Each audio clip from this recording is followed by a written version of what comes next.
They called them stalkers, but that word was ours, not theirs. We made it up the way frightened men always make things up, to put a handle on a thing so we could pick it up and carry it without screaming.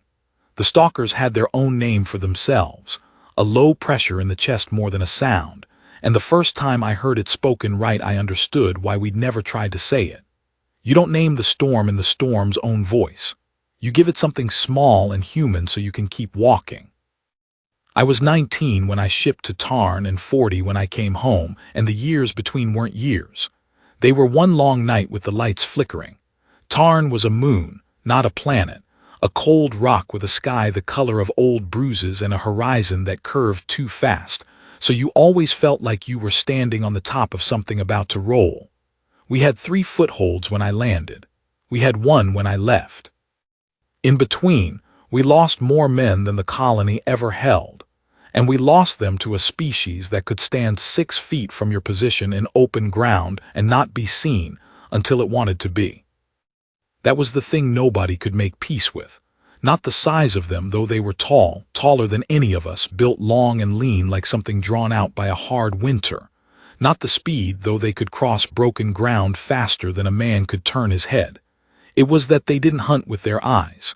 They had eyes, set deep and pale under a ridge of bone, but the eyes were almost an afterthought. They read the world some other way. They felt you. Your heartbeat, your fear, the small electric truth of a living thing trying to stay alive.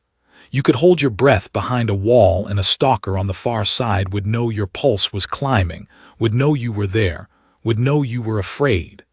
We learned that the hard way, the way we learned everything on Tarn. There were other things about them we learned slower and never fully.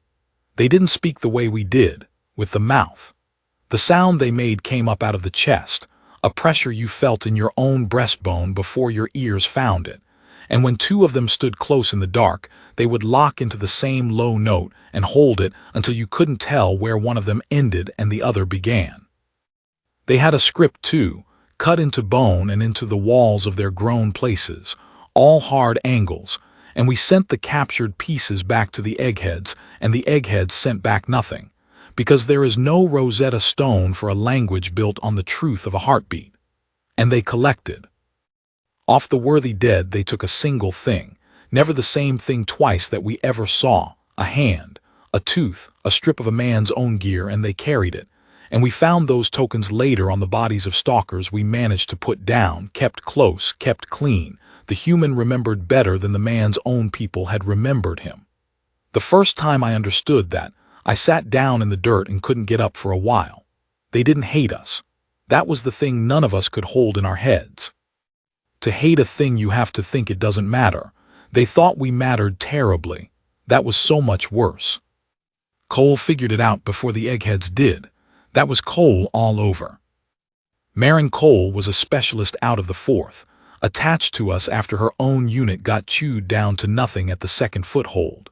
She came to us thin and quiet and already old in the eyes, the way they all came to us by then, and most of the men wrote her off in the first week as one more body that wasn't going to last. She let them. She didn't waste words trying to be liked.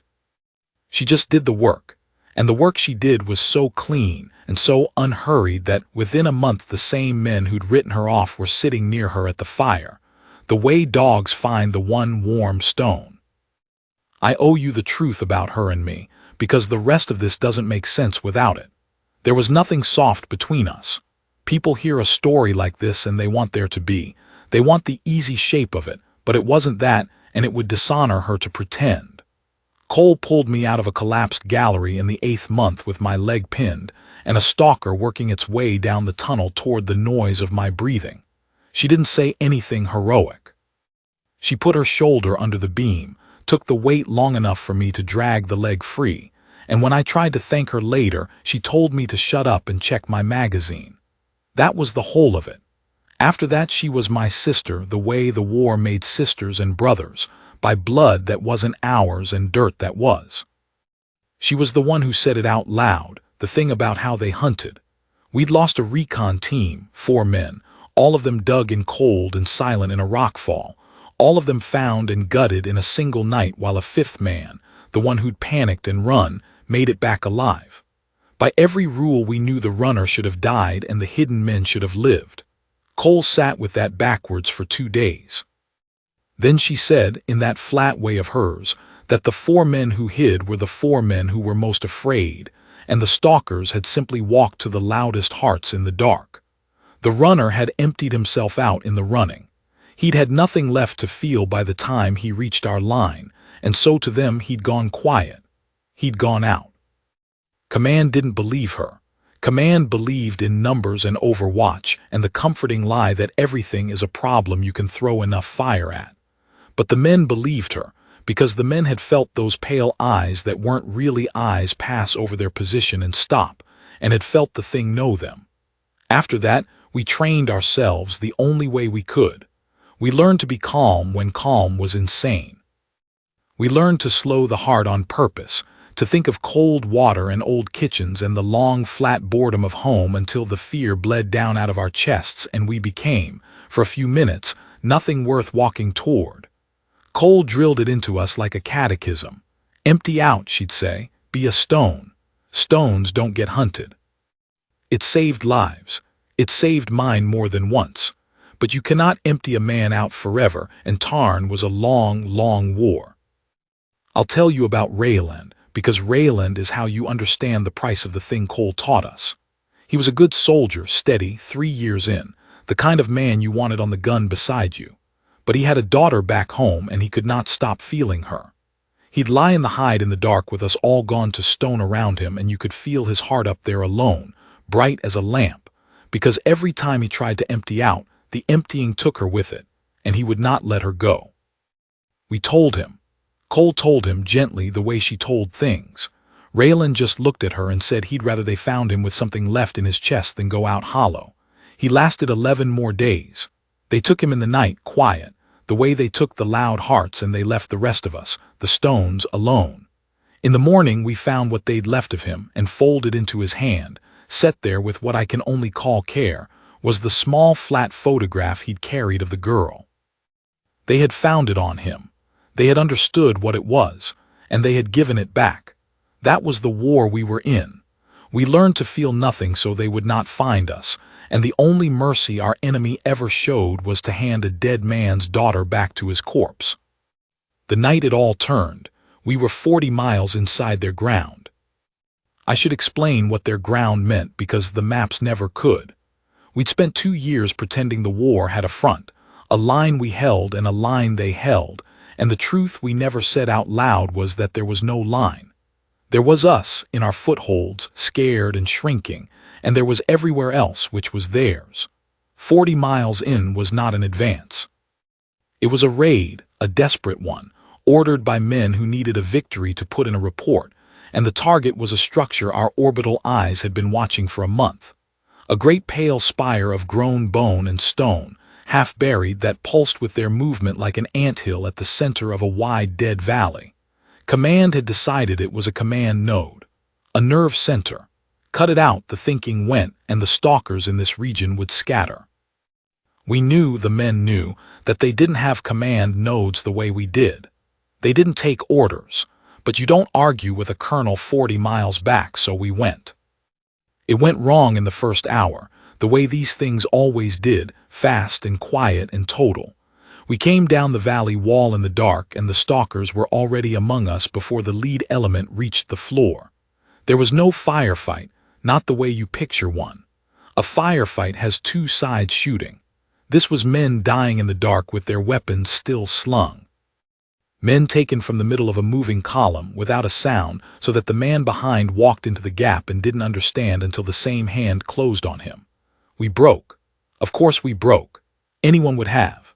By the time the sky started to gray, we were no longer a raiding force. We were 40 or 50 terrified people scattered across 2 miles of broken ground around the base of that pale spire, each of us alone or in twos, each of us trying to remember how to be a stone. I was with Cole and a kid named Aldous when the column came apart.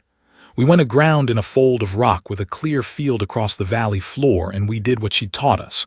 We emptied out. We breathed slow.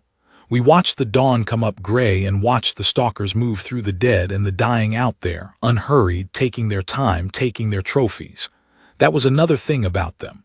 They took something from the worthy dead, a mark, a piece, a token. We'd found our men afterward and known by what was missing which ones the stalkers had judged worth remembering. It should have been monstrous. By the end I understood it was the opposite. To them, it was the highest thing they did. We lay in that fold of rock for the better part of an hour, watching it happen, and the worst of it was the order. They were not in a frenzy. They worked the valley floor the way a man works a field methodically, end to end, and you could track which of our scattered hides still held a living heart by where the pale shapes drifted next. A position would go quiet on the channel, just stop, no scream, sometimes nothing but a man's breath cutting off mid-word, and then the shapes near it would still for a moment and move on. I had 11 men on my channel when the sun came up gray. I had 9 by the time the light went flat across the valley, then 7, then 5, and I lay there with my own heart hammering in my ears, working as hard as I'd ever worked at anything to push it down, to think of cold water to be a stone, while my friends went out one at a time across 2 miles of broken rock, and there was not one single thing in the world I could do but breathe slow and listen to them stop. That is the part the recruiting reels never show you, not the dying. The lying still while it happens to someone you take a round for, and making yourself small, and being glad in the worst animal part of you that the shapes are drifting toward his heart and not toward yours. Aldous broke first. He was 18 and it was his second week, and you cannot teach a boy in 2 weeks to empty himself out while his friends are being unmade in front of him. His heart climbed. I felt it more than heard it, the way you feel a generator kick on in the next room. Cole felt it too. She put her hand flat on his back, not gripping, just laid it there, and she started talking to him low and even about nothing at all, about a lake she knew, about the flat brown color of the water and the smell of the reeds and how the light came across it in the evening, and for a while it worked. The boy's breathing came down. We might have made it to dark. But out on the valley floor one of the pale shapes stopped. It turned its head the way they did, slow, deliberate, like a man hearing his name in a crowd, and it began to walk toward us. Cole made the call without a word passing between us. She'd already decided days back what she'd do if it came to this, and she did it now. She pressed the boy's rifle into his hands and pushed him low along the fold toward the spire's broken shadow, toward cover, away from the open, and she rose up out of our hide and ran the other way. Out into the open. Loud. She fired 3 rounds at nothing, into the air, into the dirt, and she screamed. And she made of herself the loudest, most frightened, most alive thing in that whole gray valley, so that every pale head out there turned toward her and away from us. I have spent 20 years learning how to live with the next part, and I have not managed it. The boy and I made the spire's shadow. We pressed into a gap in the grown bone of its base, a crack just wide enough, and we went still, and behind us we heard Cole drawing them off across the valley, her rifle, her voice, the pure animal noise of a person choosing to be the bait so 2 others could be the stone. I had her on comms. We all had each other on comms, that low channel hiss with everyone's breathing in it, and I lay in that crack in the enemy's own spire and I listened to her run. The inside of that place pressed against my back like a living thing, because it was one. The grown bone of the wall was warm through my gear, faintly warm, blood warm, and it moved. Not much. A slow swell and settle, in and out, the way a great sleeping animal moves, and I lay against the inner skin of the thing we had crossed 40 miles of their ground to murder and felt it breathe. The air in the crack was thick and close, and smelled of iron and of something Swedish underneath. The smell I would smell again in the warm dust an hour later and never be able to name. Aldous was pressed in beside me, and I had my hand flat on his back the way I'd watched Cole do it, and I was telling him about a lake I'd never seen, borrowing hers because mine were all gone, holding the boy's heart down with a dead woman's reeds and brown water while she wasn't dead yet, while she was still out there in the dark drawing the pale shapes away from us with her own loud living heart. You learn things about yourself in a crack in the enemy's wall. I learned that I could keep a boy calm with one hand and listen to my sister run to her death with the other ear and do both, steadily, because steadiness was the only thing left that I knew how to do. She didn't run for the wall. That's the thing I didn't understand at first lying there. The smart move, the only move, was to lead them in a long arc and lose them in the rocks. Instead she went down into the spire, into the dark under it, and I heard her say, half to herself, half to the channel, that there was a way in, that the base was open, that she could lose them inside. And then for a while there was nothing but her breathing and her boots on a surface none of us had ever stood on, the inside of the thing we'd come 40 miles to kill. Then her breathing changed. I knew Cole's breathing the way you know a person you've been afraid alongside for 2 years.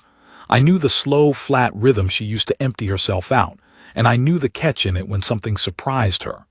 I heard the catch. And then, very quietly, on that open channel with a dozen of us listening from our holes in the dark, she said, "There are young in here." None of us knew what she meant at first. Aldous looked at me, I shook my head, and Cole in the same flat voice kept talking, working it out for us, for herself, the way she always did. A chamber, she said, deep, warm, the walls of it soft and breathing, and in it packed close in the dark the young of them, broodlings, dozens. Small, she said, smaller than she'd thought they could be, blind and pale and slow, with the long limbs not yet grown into their cruelty, making a sound she described once and then never had to describe again because it was the sound that broke something in all of us.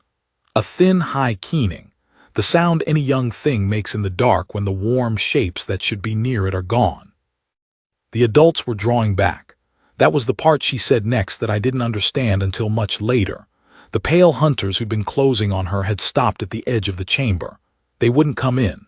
She had walked into the one place on that moon they would not follow a screaming, frightened human, and she had done it by accident, by panic, by the blind luck of a person choosing to die a little farther from her friends. She was safe in there. That was the thing. She had found, by sheer terror, the safest square foot on the whole of Tarn. And then command came up on the channel and told us the strike was inbound. I have thought about Colonel Vance every day since. I don't hate him. That surprises people. He was 40 miles back with a map and a clock and a column of his men dying on it, and the one card he had left to play was the orbital battery, and the target was the spire, and the spire was lit up on his board like a struck match because half his scattered raiders were broadcasting from the base of it. He couldn't see the chamber. He couldn't hear the keening. He had a window of 90 seconds before the firing solution decayed and the battery's arc moved on, and he made the only call a man in his chair could make. He called the strike on the spire. He told everyone within the blast radius to clear. He gave us 90 seconds. Cole could have made it. That's what I need you to understand, because everything that came after rests on it. She was near the open base. She had a clear path out into the rocks. 90 seconds was enough. Aldous and I were already moving, dragging ourselves out of the crack and running low and hard for the valley wall, and on the channel I was shouting her name, telling her to move, telling her the path was clear, telling her 90, 80, 70. She didn't move. I heard her stop. I heard her go down onto her knees in that warm breathing dark among the blind pale young of the things that had spent 2 years unmaking everyone she loved. And I heard her say on the open channel, so quiet I almost lost it under my own boots and my own breathing, that they were just kids, that they couldn't see, that they couldn't run, that she wasn't going to leave them in the dark to burn for our war. I screamed at her. I want that on the record. I called her every name I had, and I told her they were the enemy. I told her these were the things that took our recon team and our footholds and our friends. I told her it didn't matter. I told her to run, run, for God's sake run. And Cole, who had carried me out of a collapsed gallery, who had taught 50 terrified men how to slow their hearts and live, who had run screaming into the open that very morning so that a boy she barely knew could reach cover. Cole said the last full thing I ever heard her say. She said, "I know what they are. I'm not doing it for them. I'm doing it because of what I am." Then the strike came down. I felt it through the rock before I heard it. A single titanic blow, as if the moon had been struck by a fist, and the spire, that great pale pulsing thing we'd come 40 miles to kill, came apart at its base and folded in on itself and went down into its own dust. The shockwave threw Aldous and me flat against the valley wall. When the dust came over us, it was warm, and it smelled like nothing I have a word for, and we lay there choking under it while the channel filled with the long flat tone that meant a transmitter had stopped. We made it back. 11 of us made it back out of the whole raid. Aldous was one. I was one. Cole was not. Command logged the spire destroyed and the mission a partial success, and Cole as killed in action, body unrecovered, and a colonel I will never hate wrote a letter to a family on a world I'll never see, and the war went on because the war always went on. It should end there. By every rule I knew, that's where it ends. A good soldier throws her life away on a sentiment in the middle of a war that has no room for sentiment, and the universe notes it and moves on, and the only people who will ever know are the ones who heard it on the channel and have to carry it. I made my peace with that ending. I built a small hard room inside myself and I put her in it and I kept walking, the way you do. The war did not end there, something began. We started to notice it within the month, though it took longer to believe. The stalkers in our region stopped hunting the way they'd hunted. Not all of them, not all at once, but our recon teams started coming back. Men who broke and ran in the dark were not always taken now. Patrols that should have been gutted came home shaken and whole, reporting that they'd felt the pale shapes near them in the night, close, knowing, the way they always had, and then felt them turn and go. Command said it was attrition, said we'd finally bled them enough, said the strike on the spire had broken something. The eggheads 40 miles back wrote it up as a collapse in enemy command structure, which was rich, because the enemy had never had a command structure, which was the whole reason the raid had been pointless from the start. But I'd been out there and I knew it wasn't attrition, because attrition doesn't kneel. There was a patrol out of the second foothold the month after, 8 men caught in the open with no cover when a hunting pack came down on them, and by every law of that moon they were dead men. The pack closed, and then the survivors said it stopped. The pale shape stood over the 8 men in the open ground, close enough to touch, reading them, and the men did the only thing they had left and waited to be unmade. The shapes did not unmake them. One of them came forward and stood a long moment over the patrol's youngest, a boy of maybe 20, and then it reached down slow and laid the flat of its hand against the boy's chest, over the heart, the way you'd quiet a frightened animal, and held it there. Then the whole pack turned and went back into the rocks and left 8 living men standing in the open. The boy could not explain it. None of them could. They came back to the foothold pale and shaking and changed, and the word went out from them too, and joined the word that had gone out from us. And somewhere in those months the 2 streams of it met, and the whole front understood that something had passed through the enemy that we did not have a name for, and they did not have a name for, and only one person had ever managed to say out loud, on an open channel, in the dark, in the last clear minute of her life. The men knew it was something else. The men had been on that channel, or had heard from someone who had. The men knew what Cole had done in the dark under the spire, and the men, in the way of soldiers everywhere, had begun to tell it to each other, low at the fire, the way you tell the things that are too big to say plainly. And slowly, without anyone deciding it, the story went out from us, foothold to foothold, until it stopped being a thing only our unit knew and became a thing the war knew. The human who went down on her knees in the brood chamber. The human who burned because she wouldn't leave the blind young to burn alone. We did not understand yet why it would matter to them. We only knew the hunting had changed. It was 3 years before one of them told me why. By then I'd made sergeant. By then the war was guttering down toward the ceasefire nobody had thought possible. By then I was the kind of old that has nothing to do with the number. They came to our foothold under a flag, which is to say they came in the open in daylight and stood at the edge of the wire and made no move and waited, 3 of them, tall and pale and still, until we worked up the nerve to send someone out. They asked for me by a description that could only have come from the channel that night, the one who had argued with her, the one who had told her to run. I went out because I was too tired to be afraid anymore, which is its own kind of emptying out, and maybe that's why they let me close. Up near in daylight, a stalker is not a monster. It is a living thing, old and scarred and careful, and its pale eyes that aren't really eyes look at you and through you, and you feel it read the whole electric truth of you in a second, your fear and your grief and your 40 miles of dead. One of them carried something wrapped. It knelt, which I learned later was a thing they did not do, a thing they had perhaps never done before a human, and it unwrapped the thing and laid it on the cold ground between us. It was a blade. Their blade, the single curved blade each adult of them carries from the day they're judged grown, the one object they own that means anything, grown the way they grow everything from bone and patience. I'd seen them taken off our dead and off theirs.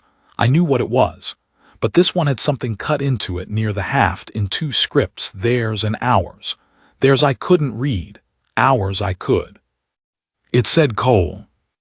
The one who'd knelt began to speak, and it spoke in our language, which none of us had ever heard one of them do, slow and pressured and strange, the words coming up out of that chest-deep place where their real name lived. It told me what their kind had felt that night under the spire. It told me they perceive a living thing the way we perceive light, that to them a heart does not lie, that every creature broadcasts the truth of itself in the moment it dies, and that truth cannot be faked or hidden or dressed up, that this is the one certainty their whole world is built on. They had been at the edge of the chamber when the strike came. They had felt her go down among the young. And they had felt in the last second of her, broadcast clean and undeniable into the dark, not fear, not hatred, not the animal scramble to live that every dying thing they'd ever touched had broadcast. They had felt a human choose, with full knowledge of what the young were, with full knowledge of what the young's kind had done to her own, to put her body between the blind and the fire. They had no word for it. That was what the kneeling one was trying to make me understand, struggling with our clumsy language because theirs had no shape for the thing either. It told me that for as long as their kind had kept their own memory, the truth a creature gave off in dying had sorted into a small number of shapes they all knew. The scramble to live, which any animal gave. The clean meeting of a worthy death, which the strong gave, and which they honored above all. Rage, surrender, fear. These were the notes their whole world ran on, and they could read them across open ground the way I could read a face across a room. What Cole gave off in her last second had been none of them. It had been steady and chosen, and turned outward away from herself, toward the helpless things her own kind would have been right to want dead, and it had carried no confusion in it and no hope of reward and no fear, only a hard, clear certainty about what she was that did not waver even as the fire came. They had felt it the way you feel a note struck that you have never heard before, and know, at once you will carry the rest of your life. In their code, the highest act was to die well in the taking or the giving of a worthy death, to meet a strong thing and be unmade by it honestly. That they understood, that they honored, with the marks and the tokens off the worthy dead.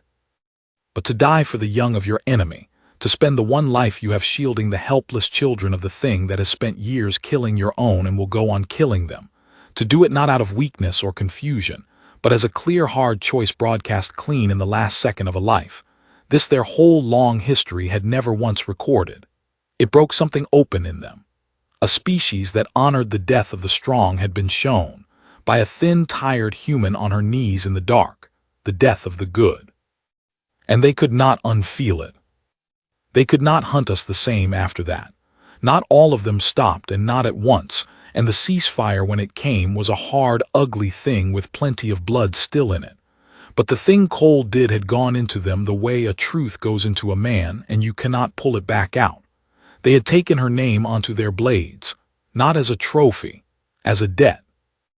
Every one of them grown after that night carried it cut into the one thing they owned that mattered, so that they would feel it against their hand every day of their lives and remember that a prey thing, a soft, slow, blind-in-the-dark human, had shown them a kind of strength their whole code had been too small to hold.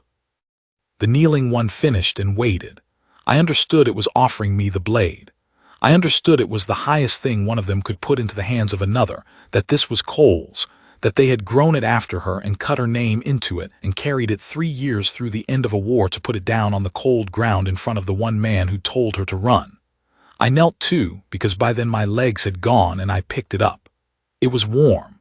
They are always warm, they're grown things. It weighed almost nothing, and it weighed everything. I have it still. It hangs on the wall of a small room on a quiet world, and I am an old man now, and most days I don't take it down. But some nights, the bad ones, the ones where the channel hiss comes back and I can hear her breathing slow and even in the dark, I take it off the wall and I hold it the way they meant me to, and I feel her name cut into the haft under my thumb, and I think about what she said to me in the last second I had her. I told her they were the enemy. I told her it didn't matter. I told her to run. And she told me she wasn't doing it for them. She was doing it because of what she was. I spent 20 years thinking that was a sentiment, a thing a tired good woman said to make a terrible choice bearable. It wasn't. It was the most clear-eyed thing anyone ever said to me. She knew exactly what they were. She'd buried more friends to them than I had. She had no illusions left and no softness left, and she went down on her knees among the blind young of her enemy anyway, not because of anything they were, but because of the one thing she had decided, against all the evidence of that whole long war, to keep being until the end. The Stalkers learned what we are that night. I'm not sure we ever did. We measure ourselves by the wars we win and the fire we bring, and we came 40 miles to kill a spire and called it a victory when it fell. But the spire didn't end the war. A woman on her knees did, broadcasting one clean, true thing into the dark in the last second she had, and a species older and crueler and more honest than us felt it and could not look away. They carry her name now, every one of them, and on the bad nights, holding the warm weight of it with her name under my thumb, I understand at last that they got the better end of the bargain. They only had to carry the blade. I have to carry the rest.